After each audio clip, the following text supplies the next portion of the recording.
The genesis of this came from a Slack discussion. So coming together and exchanging ideas, and we want to do that in a community setting. So the structure of this is going to be, we're going to have each one of our panelists introduce themselves quickly, and then we're going to go to questions just to kick the whole thing off, and then ultimately we want to get community involvement. So of course this is all about community, so we want to get your thoughts and questions. So we'll just start by going down the line, providing an introduction. So Rodrigo. Thanks a lot. Pleasure to be here. Denver's awesome. This is my first time. Awesome community. So I'm Rob Konsdorf. I'm the CEO of EOS Detroit. First time founder. We're a EOS block producer. I've got a background in software engineering, and I love decentralization. Been in the space for about 5 years now. So on to Steve. Hey guys, glad to be back in Colorado on such a beautiful day. Colorado is one of my favorite places. I come here probably 2 months out of the year.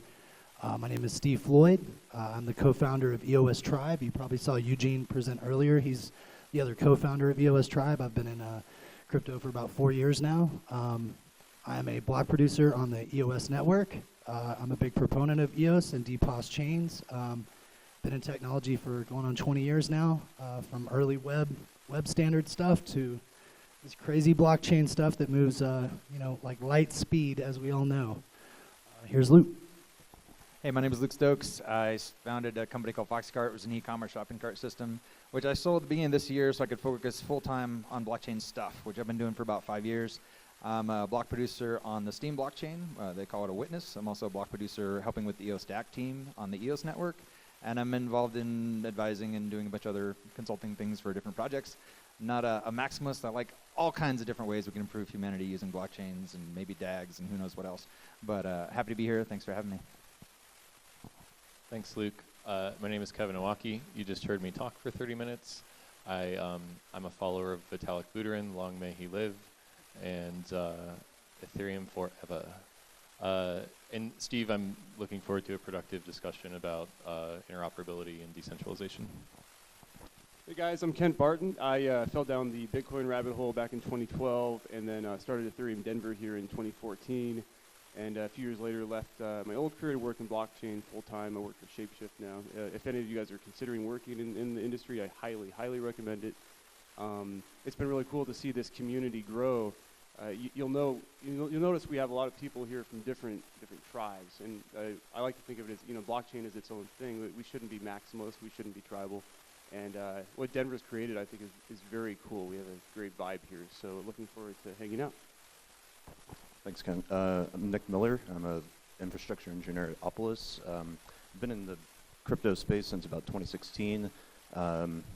Spent some time at KeepKey and Shapeshift, and now working at Opolis, building the future of work. So yeah, my main focus is Bitcoin, Ethereum, and software automation. Cool. And I'm Paul. I'm going to be asking them questions. So to kick this off, a lot of this discussion is going to be based around Ethereum and EOS. Both are large decentralized platforms, as you know. They have different operating structures. So one's proof of work, one's proof of stake. Ethereum is moving towards potentially a proof of stake concept. So what we're going to do is we're going to discuss the pros and cons of each system and then get the panel's thoughts because they've dug into this pretty deeply. So the first question or first kind of discussion we're going to have, Kevin Owocki, you talk about this a lot. There's three things that a decentralized platform usually gets graded on. Usually they have to, so for example, security, scalability, and then you can continue in the third. But an Ethereum or a platform usually has to give up one for the benefit of the other. Can you talk about the three components of the platform as well as what Ethereum does well? And then we'll hand it over to EOS. Yeah. So the decentralization trilemma is throughput, security, and speed. And one of the sort of articles of faith in blockchain is that you can only choose two of the three, and you cannot have decentralization, security, and speed. I believe that Ethereum has chosen decentralization and security as its starting off point. And if you've been following the Ethereum 2.0 research, you know that there is Casper proof of stake, There is sharding and there's plasma, each of which are supposed to give 10x scale to the Ethereum protocol. And the idea with sharding is that instead of one giant blockchain, you have n number of, let's call it 100 smaller blockchains. And so the way that Vitalik and the gaggle of researchers, math geeks that are following him want to solve the decentralization trilemma is by creating a lot of mini Ethereums and having them be Ethereum. So basically, they don't think that they can solve the decentralization trilemma and be decentralized, have high throughput, and be secure with just one chain. The idea is to get an order of magnitude more throughput by having 100 smaller chains. I just want to check with my other friends that are into this chain, and did I cover that mostly correctly? Okay, then I'll hand it over to the to the blue team. Yeah, I think that's a great summary of it. I think the interesting thing when we, and this was mentioned in Eugene's slide, when we're comparing against like Visa and MasterCard, we have some pretty high bars to reach, and we have to be better than them. We have to be probably 10x better than them. Whatever it ends up being, it's a lot, right? So, I mean, when you swipe that card, it just happens, and people don't even think about it. Well, if we want to build something that the world is going to use, it has to be better than the existing systems. So we have some really high bars that we have to meet. So from my perspective, I look at it and say, okay, what's the base? And then how can we do all these really cool things to make it even better? So one of the reasons, and I like Ethereum, I've used it, I own it, it's amazing. A lot of other projects are incredible as well. But one of the things that really attracted me to delegated proof of stake, and just a short correction, you said proof of stake earlier, and I always make it really a point to say a delegated proof of stake is important for important reasons because of decentralization, that the people who are making decisions can be removed at any moment. And I think, and I appreciate the move towards proof of stake that Ethereum's looking at, because they recognize there's a little bit of a centralization concern with the mining pools, and Bitcoin has the same problem. That's why they have user-initiated soft forks and hard forks. They created a way to try to deal with that. So back to what I was saying is we need this really, really super performance system as the base. And then we can start doing all these other cool things to make it 10x, 100x even better. So what I appreciate about what Dan Larimer's been developing is a similar exact concept of multiple chains. He wants to have cross-chain communication, multiple EOS-powered blockchains, and even talking to other blockchains as well. Those type of scaling, side chains, those type of scaling options are there and will make, what he's developed even better. So when I kind of look at these options that are being discussed, I think, oh, that's awesome, that's great, that'll get us to here. But I kind of also think we need to be really great at the base, then implement those to get even better than what's out there now. So I'm not even convinced it's, it may not even be blockchain. It might be directed acyclical graphs. It might be something that hasn't even been invented yet. And the point is that I think as long as we're continually improving and looking at the goal to build something that's useful for the world, we're gonna keep that decentralization while also improving the actual technology that's going to make it usable.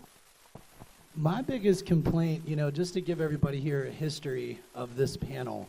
So there was a discussion between me and Owocki and the Decentralized Colorado Slack, or Colorado Blockchain Slack.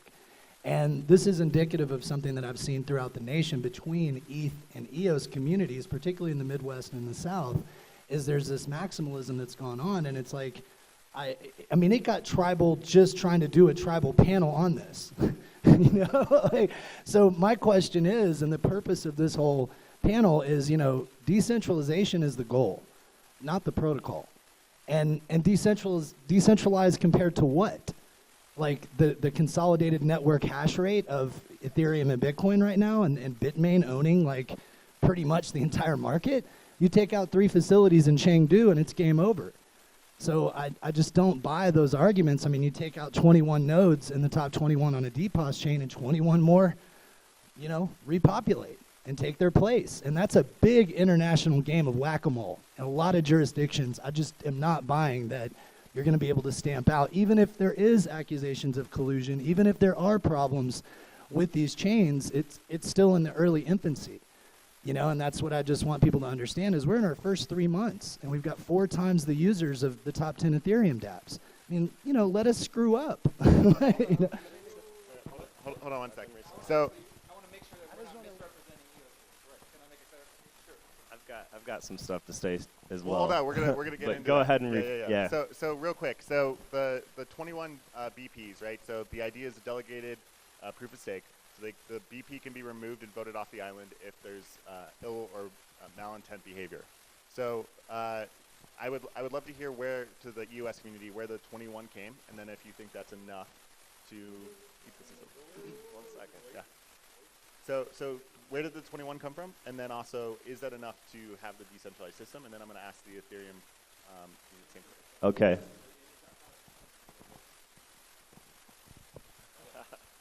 So when we talked about having this panel, we talked about maybe self-owning our own protocols and talking about how our own protocols aren't decentralized. And I just wanted to make sure that that was still the consensus of the group before we answered our questions.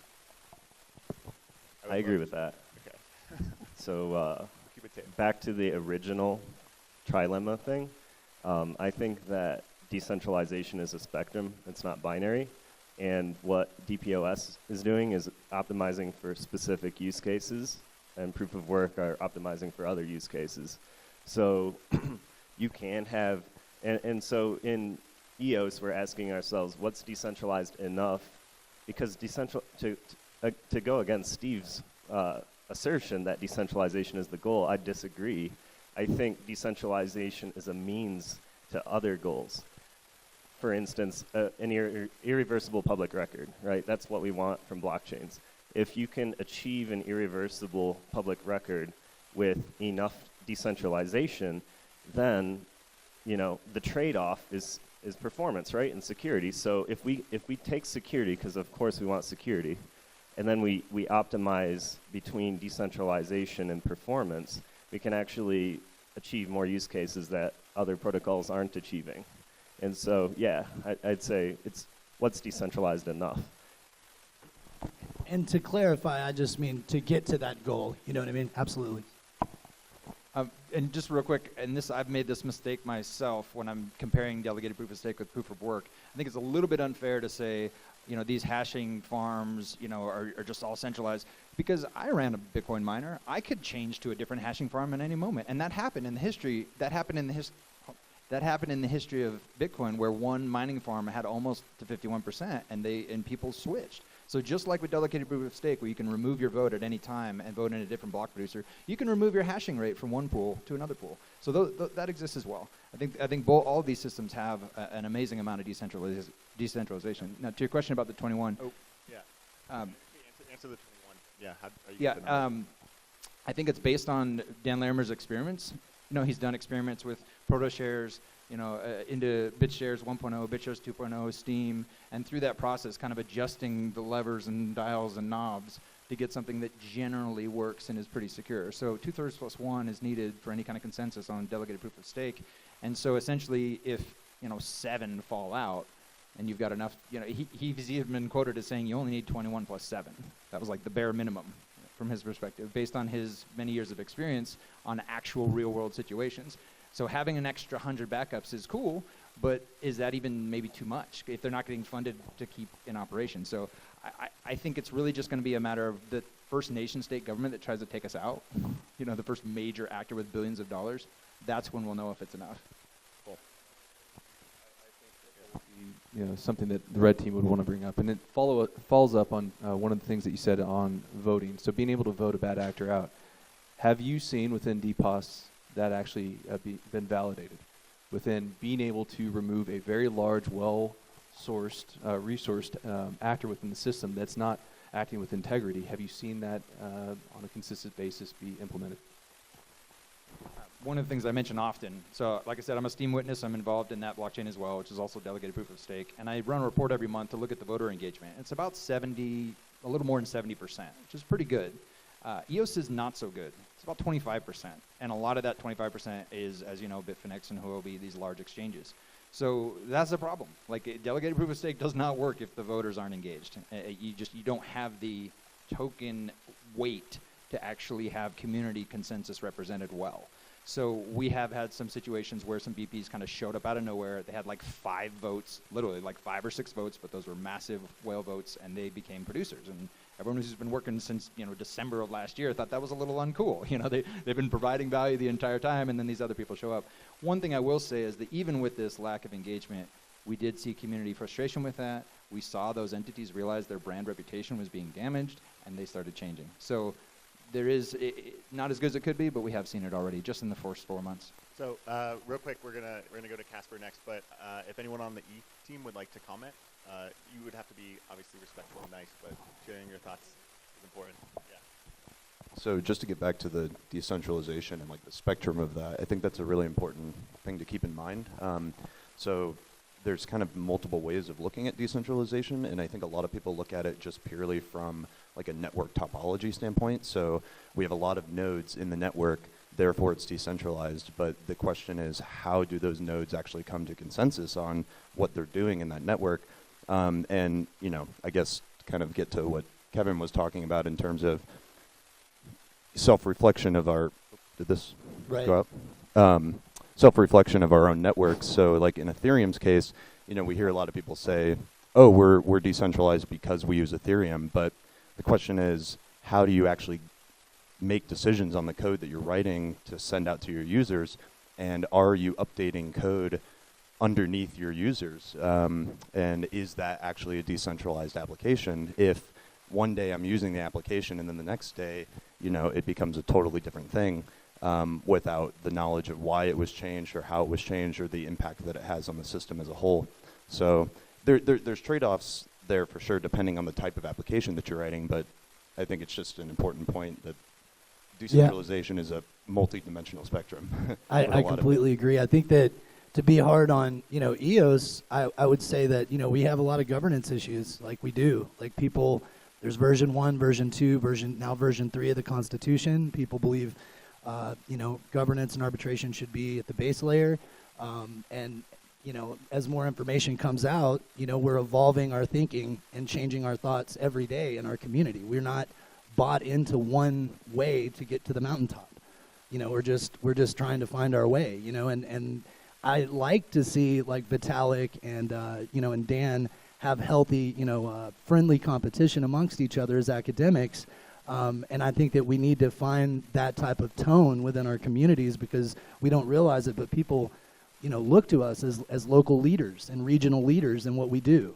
And when we get along amongst ourselves, even if we don't agree, the people who follow us do take on that kind of tone. And I think that like what Dan and you know, Dan and Vitalik have done in sharing ideas and trying to solve common problems. I mean, Vitalik even submitted to the repo, you know, of EOS, and that just goes to show that's the kind of spirit that I would like to see overall. We can certainly have a heated debate and not get along on a couple of issues, but if we could try to find a place in our little local, you know, towny mentalities, you know what I mean, sometimes, and we can be tribal in this space to not do that intentionally, to like not be seen that way. That's I think the bigger picture, what I meant by decentralization. Of course, the goal is the outcome of decentralization, the network effects, all the good things that happen because of decentralization. I'm just saying that that's kind of our primary north in this space, not our individual protocols. They're just a way to get to that, you know, in those types of systems. So anyways. So let's talk about Ethereum moving to Casper and proof of stake. So I would love to hear from the Ethereum community how that it's obviously been a topic of controversy, moving away from proof of work. So is this something you guys are excited about? Is this, yeah. So I just want to preface all this with kind of another way to think about decentralization. I think, you know, in terms of maximal decentralization, the thought is, you know, it's basically resistant to censorship from state actors. And, you know, state actors have a lot of power. And I think most of us can agree that proof of work on Bitcoin is sort of unsustainable. Bitmain is a problem. Also, if you just extrapolate the hash power, eventually, you know, Bitcoin could become the domain of just very powerful and centralized companies and governments. So, okay, let's do things better. But I think the end goal of decentralization is also like giving people and groups the ability to assemble by voluntary association and really reimagine things and solve all these problems of centralization that we've almost become used to. So, you know, we talk about the technical aspects of decentralization, but I think it's good to keep it that final goal of like the societal transformation aspect of decentralization in mind. So, okay. All that said, Casper on Ethereum is, you know, at the end of the day, DPoS on EOS and Casper on Ethereum, or actually Shasper now with sharding plus Casper, these are vast unknowns. Nobody knows what the hell is going to happen. This is untested stuff. it's going to be amazing and fun. Well, maybe not fun if you're invested in it and it goes down, but we're going to test all these game theoretical assumptions. So with Casper, Ethereum has, namely like Vlad Zamfir, who's kind of spearheading the Casper along with the Vitalik, sort of learning from the mistakes of past proof of stake systems, like the nothing at stake attack and things like that. So introducing slashing mechanisms. You're not just rewarded for doing the right thing and voting on the right chain, but you're punished for being a bad actor. That said, there's some concerns about centralization with POS, namely, well, geez, if you have all these, whales, for lack of a better term, aren't they more likely to have an inordinate impact on how things work out? Could they affect a 51% attack? And I think the short answer is yes, they could. It's less likely with sharding, because then these incentives are split on a proportional basis. And I think that's one of the reasons that sharding, which is a whole other sort of game theoretical tricky landmine, but that's why it's being merged with Casper. But the idea is, in proof of work, if you have a lot of money, you can have a disproportionate impact on how things work out. You can spend a lot of money and have a huge Bitcoin mine and maybe collude with a few other miners. With proof of stake, if you get 5% more of ETH, you have that much more influence, but it's not a disproportionate sort of thing. So proof of stake, I think, is essential. It was a little frustrating to see it pushed back with the merging with sharding, but I think that doesn't make sense. So it's kind of like, all right, at this point, we just have to see how it's going to work out. And I think it's wonderful that EOS is trying a different approach. Nobody really knows what's going to happen. And in the spirit of decentralization, it's wonderful that we have different sort of ideas and protocols out there. So fast forward 2 or 3 years, and we can meet again and be like, "Wow, that was crazy. We were all wrong." Yeah. And does the EOS community have any thoughts on Casper?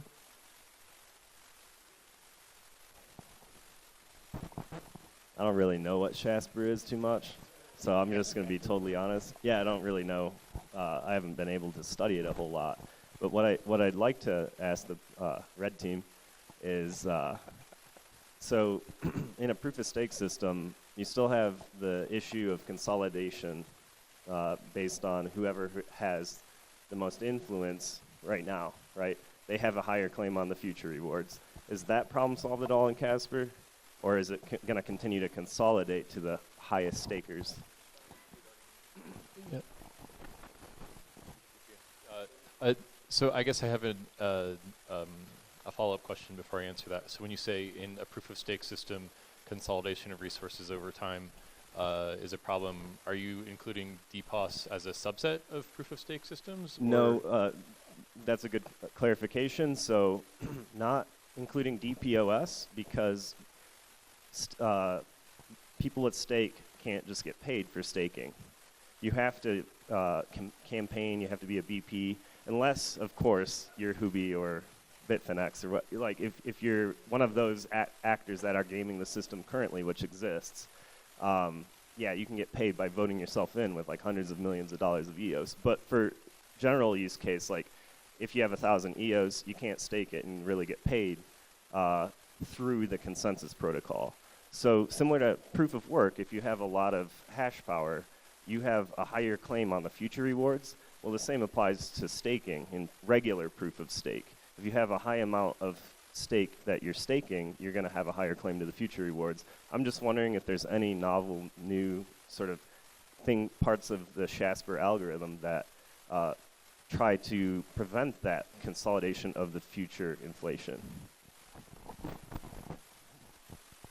So one aspect, especially in terms of Casper specifically, is, and I think this is so crucial, is when you're splitting up things into shards and having validators vote on different shards, it's if you want to execute an attack, the rewards of doing that are not as high.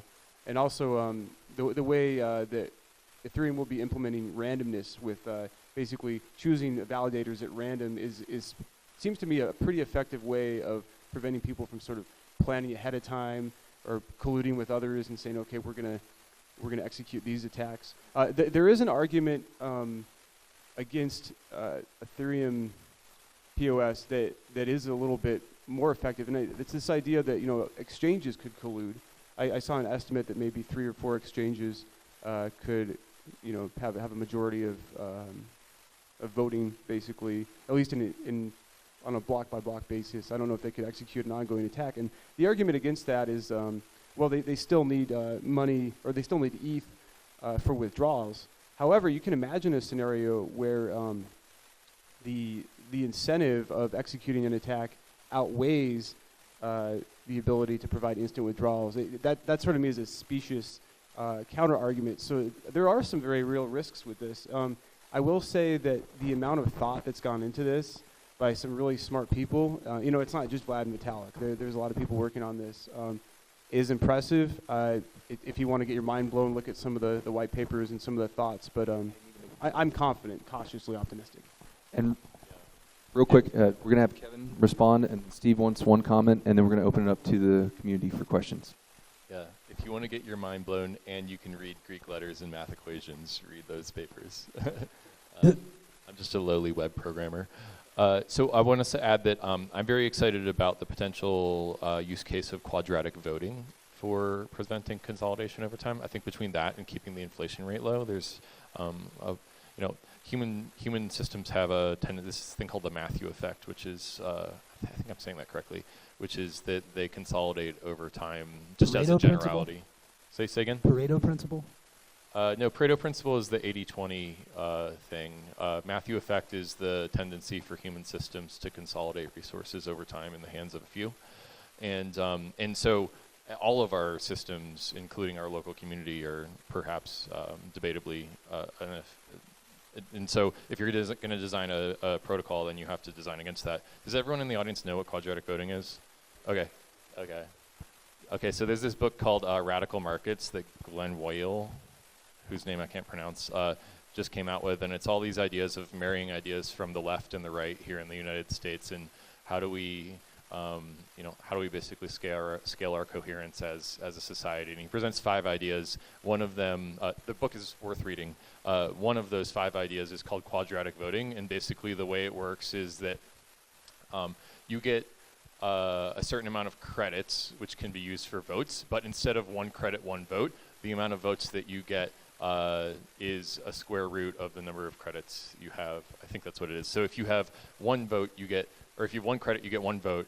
If you have 4 credits, then you get 2 votes. If you have 16 credits, then you get 4 votes. And so basically what it is it's like a way of keeping billionaires from stealing your elections. Right. And so, in order to implement this on Casper, one of the things that the brains at the Ethereum Foundation and in that gaggle of researchers are trying to do is you got to solve the Sybil attack problem, which is basically like, if I have 16 credits, why would I spend it on 4 votes when I can just give all my homies all my credits and we can vote? So that's something that's an active discussion in the Ethereum space, and I think it's a pretty exciting route if they can solve that Sybil problem. There's a similar issue we face where the problem, the big crawl that was up everyone's tail when these ghost nodes were being voted up, was that for us to reach a referendum in EOS, for us to actually vote in a new constitution or a new code change, we have to reach, as Luke said, a 2/3 plus consensus. Well, if there's 15 nodes from China that are all owned by the same conglomerate and they don't want that change, then we won't ever see a change. So that to be hard on our own protocol, those are some of the same issues that we are facing right now, that we are having to deal with and think about. And largely the only counterbalance we've had is Western media. Although yes, the consolidation is in China largely for a lot of crypto, not just EOS, but the bad press and damage to their brand, as Luke said, has been pretty useful to getting them to pull back. You could literally see it. So that's about all we have right now. We're working on a way to get referendum voted in and more clear rules, base layer arbitration probably, it's what it's looking like. And hopefully we can fix some of these problems, but to be harsh on our own protocol, we're facing a lot of the same issues, and it's not working perfect. You know what I mean? So I'm working on the referendum contract interface for EOS votes. There will be many interfaces in the spirit of DPoS. There will be lots of different interfaces to vote on referendum. There's been philosophical debates about how to do that. I think fundamentally we need to have a code commit, and that code needs to be tested and not mess up the production for the other nodes. Ideally, there would be some type of commit and people to go over that. Hopefully, OCI or another company to actually audit that code and make sure it's not going to screw anything up. But getting a referendum or code changes, there can be very minor adjustment changes that the BPs just kind of opt in and do that are extremely minor and just fix something or allow a small change. And then there's fundamental changes to the system and that require a referenda through the referendum contract. And that basically could be anything from the Constitution. It could be a code change, something that's inflation change, something that's more core to the code base than just a very slight adjustment. So just so you guys know, there are BPs that do make changes to the system, very slight adjustments, and vote on it and just vote it in without consensus because it's not that fundamental. But fundamental changes require a public vote. Oh, no, I just wanted to ask in the scenario with so in the scenario with the Chinese BPs in the collusion story that came out, which I'm bringing up in good faith because you brought it up, what is the, assuming Western media continues to be shat on and can no longer be a reliable source of information, which some people might observe that trend in the audience, I do. What's the Not saying I trust Western media, by the way. Yeah. What's the plan B? Because in Ethereum, we would probably fork, and it would be ETH China, or ETH Classic China, or something like that. And I know that y'all have on-chain governance, and it's sort of designed. Okay. Yeah, it's definitely a contentious issue. Like I mentioned earlier, from my opinion, the best solution for this is actively using delegated proof of stake, which we're not doing well yet. It's those 75% of the tokens that are just sitting there that aren't staked, that aren't locked. It was about 50% staked, but we still got 75% of the tokens have not voted yet for a block producer. They're not protecting their own investment by securing the chain with excellent block producers. There's also maybe potentially a little bit of a misunderstanding about this concern over consolidation of block producers. Ultimately, their job is technical excellence. They're doing that job well, then they're fulfilling their requirements according to the Constitution, the reg, producer contract, everything. The parts where it gets a little squishy is if there's 10% ownership that's shared. That's part of the contract they agreed to. They're not supposed to do that, and they're supposed to make it public who their owners are, who owns more than 10% of their block producer. So these are agreements that they've made. If they haven't made those agreements, we have the right, according to the interim constitution, to remove them from those positions. But ultimately, I think we just need more people engaged in the process. And that's where Block One came out with their post and said, hey, basically, we got 100 million tokens here. We'll use them if we have to. So that's kind of, I don't know if they will. Maybe that's just kind of a shot across the bow, but ultimately, I think the hardware wallets that are coming out, I saw a beautiful little video from Greymass demonstrating ledger support right in their voting tool, which is fantastic. EOS Voter, definitely check it out. I trust it. It's great. I think a lot of people I've interacted with, because I run a proxy as well, they've just been waiting for hardware wallets and that secure option to get their EOS off an exchange or something like that. So that's what I'm hoping for, is more engagement. Okay, so now I'm going to open it up Q&A. Anybody? Question? Otherwise, we will just continue. So, Zane.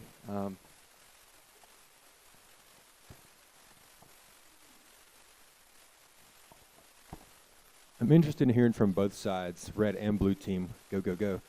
If the concerns about standard POS and the staking concerns of large users becoming richer get richer, and then from the DPoS side, not being able to control the whales and such, do you think that actual, as Dan Larimer calls it, radical transparency through a biometrics identification system is the way to anti-whale-proof both chains? Because right now, everyone's discussing ideas, but like you said, with the quadratic voting, just give it to spread it out so that it's a Sybil attack. All these different games that large stakeholders can play. We don't have the teeth, as you could say, to stop them, to control them. The best we can do is communicate and incentivize them.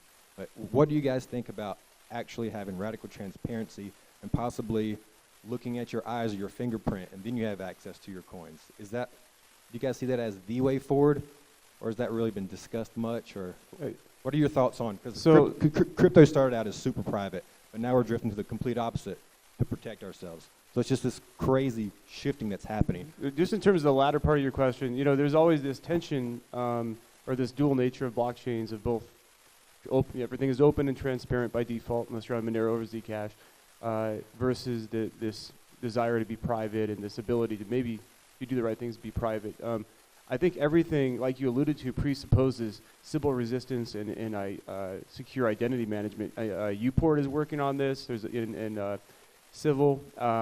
There's a few other projects, but I think if we can achieve radical transparency, that's great. But we're going to have to solve Sybil resistance and figure out this identity thing. There's a lot of different ways to game biometrics. I can steal your fingerprint in other ways.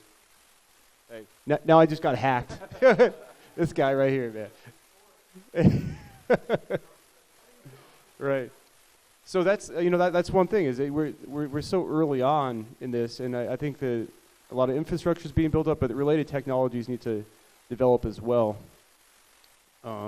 So in terms of that part, that's what I thought. Blue team go. How many people here have read the Cypherpunk Manifesto? Wow, I'm really sad right now. It was written in 1993. It's been around for a long time. And I think that when we talk about these new ideas, these are also old ideas. The importance of privacy and why that matters to us as a species, it's really, really a big deal. And yet, I actually agree with Dan Larimer. I did a post a few months before that about transparency, identity, and human flourishing. And then he did his post about transparency as well. I live by radical transparency. I always use my actual identity when I sign up for things. But I'm in a place of privilege to be able to do that. And most people on the planet are not. If they say the wrong thing, they can get fired. If they say the wrong thing in the wrong government, they can get killed. And there's some very serious concerns with privacy, identity, reputation. However, as the circle of empathy grows, as our species evolves, I do believe we will hopefully get to a point, move up Maslow's hierarchy when we can have more resources to not be desperate, that we can actually put ourselves out there and actually have true relationships with true identities. That's my hope. And there's also the concept of a pseudo-identity. If we can let someone have a pseudo-identity that has, skin in the game, so they can't just dump it and go to a new one, then that can also work and protect their physical identity potentially. So on the part of your question about how do we hold whales accountable in a sense, or at least create systems where perhaps they'll make the right decision and not do short-term, just self-profiting over at the expense of the long-term health of the system. I'm really excited for a few radical transparency mechanisms coming out. There's actually two people in the audience over here who are working on truth bonds, Roman and Daniel there, two different block producers, and tribes. So we're all really excited about these truth bonds where we can say, we can make promises to the voters and put up our own money, and if you can prove that we broke our promise, we lose our bond. So we can start making harder guarantees, putting something at stake about what we say we're going to do as a block producer, and those levers combined with actually publishing how you spend your block rewards, like totally transparent. Some of these other large exchanges just can't, and they just won't. And, so I'm definitely in the radical transparency camp. We haven't made any block rewards, so I don't have to publish shit yet. But these guys do, and it's awesome. Like that, there's all these levers that we'll start to pull, and that combined with voter education, combined with hardware wallets, I think we'll see EOS kind of shake out the bad actors over time. Yeah, we actually, Roman here in the audience from Crypto Lions and ourselves are the only block producers currently to have published a financial statement for EOS. Hint, hint. Dacked it? Did you? Oh, I didn't see it. I'm sorry. Excuse me.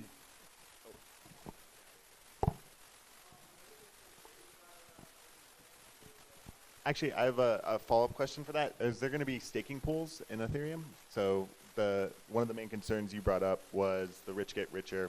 So if you don't have enough Ethereum to stake, will there be opportunities to to stake in a pool? Yeah, I'm pretty sure. Yeah.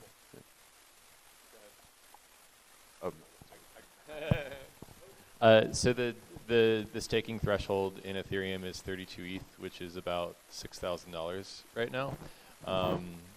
So it's the bar is low depending on who you are. Well, I should be careful about saying the bar is low.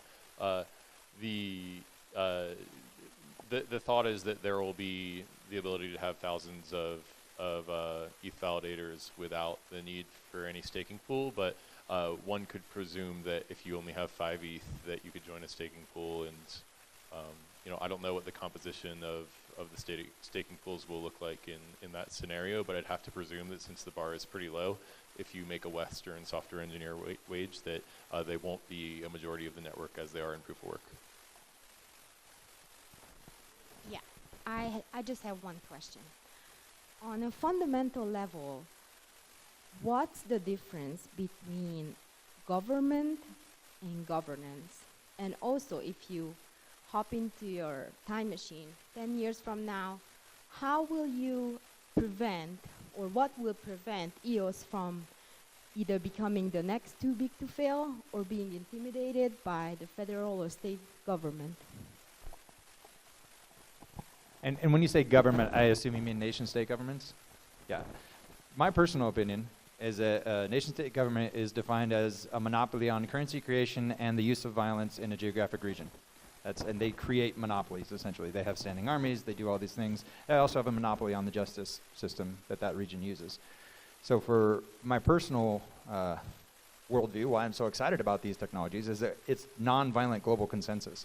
It's a way to achieve consensus, which is essentially what a lot of people look to governments for. They want to have things make sense and have it be clear and have the service providers, all the expectations set. And so I look at these systems as beautiful and amazing and wonderfully better because there is no army, there is no threat of violence. It's all voluntary and consensual participation. However, your second part I thought was beautifully said in terms of we also have to be careful that we don't want to become the very things that we're trying to push against, right? If our focus is pushing against something else, that's gonna be our focus, and we're gonna inevitably have aspects of that as part of our DNA. And so I'm also trying to rethink my own perspectives on these things to recognize it's better just to provide something better than to constantly look at attacking what we don't like. And so my hope is that we don't become some new form of government that is in some ways worse, where you can't, like we've all seen the Black Mirror episode where, they're like, their reputation is so important because it drives their entire life. And we're seeing versions of that in China when they talk about your, score as a, community member and stuff like that. So it's scary. And I could imagine that kind of stuff being done on blockchains by nation-state governments, and maybe they would use EOS-IO software. It's very sobering and scary. And I think, same thing with Ethereum or any of these other chains, it's how it's used. And that's really on all of us as the community as well. Like, our responsibility is to steward these technologies and think about, just because we can do something, should we? And then how do we protect it and make sure that if it goes the wrong way, we can fork if we have to, or do what we need to really keep human well-being in the forefront of our purpose of what we're doing. Just to add a little bit, I think, because you asked what's governance as well, to me governance is an emergent phenomena of, it's just how humans sort of interact with each other. They create these orders within their own little social circles or cultures, and it can be implemented in all kinds of different ways. So yeah, EOS is a self-governed community, and to the last point, how do we prevent EOS from becoming that which we're attempting to subvert, essentially? As long as we can stay true to our values and continue to stand in the face of adversity, like don't get paid off, or do good, live your ethos. Even if the chain becomes tainted, we can start a new chain. So there's always, it's open source software. We can take it, we can cut out the cancer, we can start a new chain, we can change the governance, we can change the parameters. And some people in EOS were fed up with the fact that whales were controlling who was in, and a bunch of people got together and went and started Telos and said, everyone who had EOS gets capped at 40,000. So you get 40,000. If you had millions in the Genesis, you just get 40,000 Telos. You can go accumulate it on the market, but and to be disclosure, EOS Detroit's a launch partner of Telos.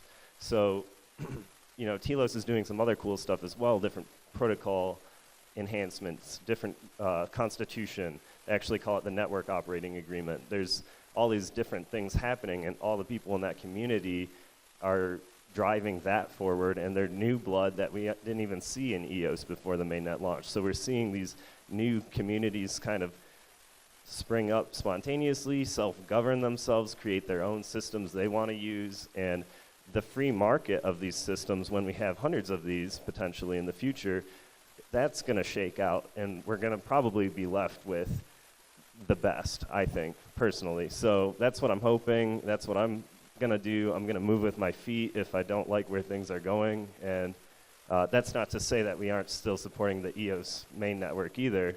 We're just also supporting TLOS. One last question, Chris, and then we're going to wrap up the panel, unless you have any other responses on any of what we just talked about. Oh, wait. Paul, just 1 second. Chris has raised his hand multiple times, so I want to get to him real quick. So first of all, I just want to say thank you all for being here. I mean, it takes guts in this day and age to have civil discourse, which is one of the biggest things we need in the world right now. I'm totally agnostic to both sides. I think you all contribute great things to the space, so thank you there. And I also think that competition is good. It drives innovation on both sides. It drives thought. Imagine Apple without Microsoft back in the day. Both actually helped drive each other to good things. So one thing that does concern me when we talk about all of these different systems, whether it's proof of work, delegated proof of stake, is geolocational concentration. So I wonder if there isn't an opportunity, not being a techie, to come up with a delegated proof of geolocation stake so that you can try to make this truly a worldwide network that is kind of agnostic from individual nation states being able to potentially take control over any of the networks. Yeah, that's a great question. You know, we already are seeing shades of that with China potentially. One thought that occurs to me is just leveraging emerging technologies like mesh nets that are sort of off the grid, so to speak, and a little bit, you know, where you have the ability, even if you're in a country that's a little bit more authoritarian, to participate in the network. Bitcoin has done something cool. You know, I think it was Blockstream publishing the blockchain via satellite. So this idea that, you know, you could really participate wherever you are. I would also say that ideally, if the consensus mechanism is really effective, geographic concentration shouldn't actually matter that much. Like a good consensus mechanism should be able to overcome that, but we don't really. That hasn't been tested yet. So I think that's something that needs to be considered for sure. And so some of you guys have more questions. Okay.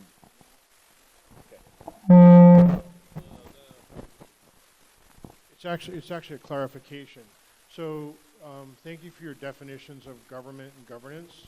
I would actually argue that your definition of government was actually services. And what you're distinguishing between governance and government is actually governance and politics.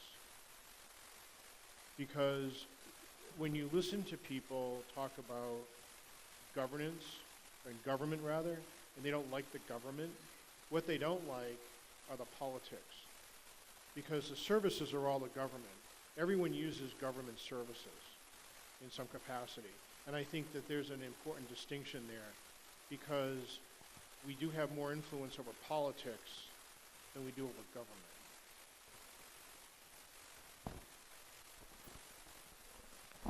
So, as Brandon mentioned earlier, this was stemmed by a Slack conversation. So if you go to coloradoblockchain.com, there's a link to a Slack channel if you're not already in it. And so those that have more questions, I know that everyone on this panel is in that Slack channel actively participating, so you can follow up there. Cool. Thanks, guys. This is awesome.